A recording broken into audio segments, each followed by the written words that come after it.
Hi, welcome to my speech about black holes. Now, when you look up at the night sky, you see the moon and the stars and what have you, but when I look up at the night sky, I see more. I see galaxies and constellations and black holes. What are black holes, you might ask?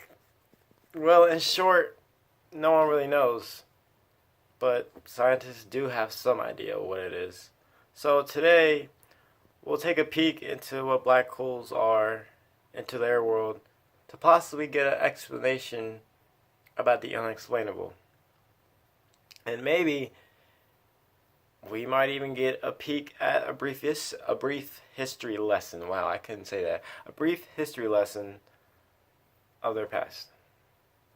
So, in short, we'll be looking at what a black hole is, a brief history, and what the history or what the future has in store for us and what history will unfold to us.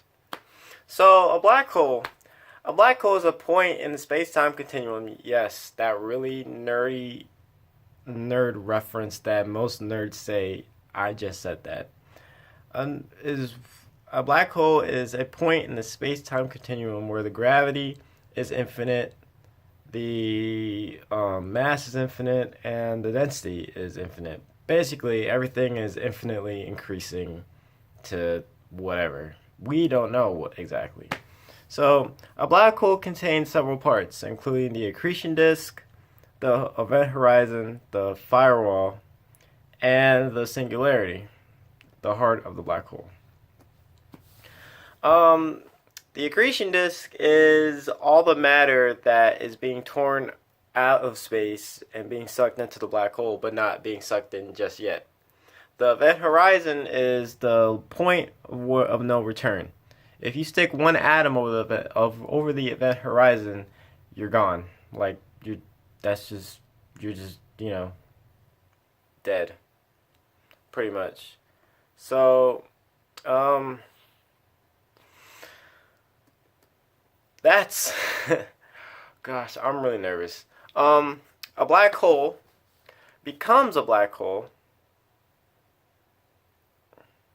if it is if it reaches a limit called the Chance-Sakar limit when the initial star of the black hole is 3 to 4 times the mass of our sun, and it has enough surrounding matter to feed on to keep its form. And to further explain what a singularity is a point in space that is infinitely small. Okay, a brief history. Um, John Mitchell, in November of 1784, proposed in a letter that an object could be so massive that it could emit no light and be invisible. Now, scientists thought that I was crazy, but then Albert Einstein in 1915 proposed this theory of general relativity, proving that gravity does in fact have an influence on light. And as the decades passed, more and more astrophysicists, physicists, astronomers, anybody who had a clear grasp on space started pouring in research and research and research into the black hole because it was astounding everybody. And what the future has in hold, we don't know. We find whatever we find. They don't really have a clear grasp on what is in store. But there are a couple of theories like loop quantum gravity and quantum field theory. Basically, what that is that gravity does not have a fixed frame to work in, therefore, it fits whatever the shape space is. String theory, particles in space are strings. The information loss paradox, that's kind of complicated. I couldn't really explain that very well. And the firewall paradox. Basically, emissions of particles are being pushed outward, and thus, so when you approach a black hole, you experience those, thus the firewall. Um, and to conclude this, just a thought. What if we're inside a black hole? Just think about that.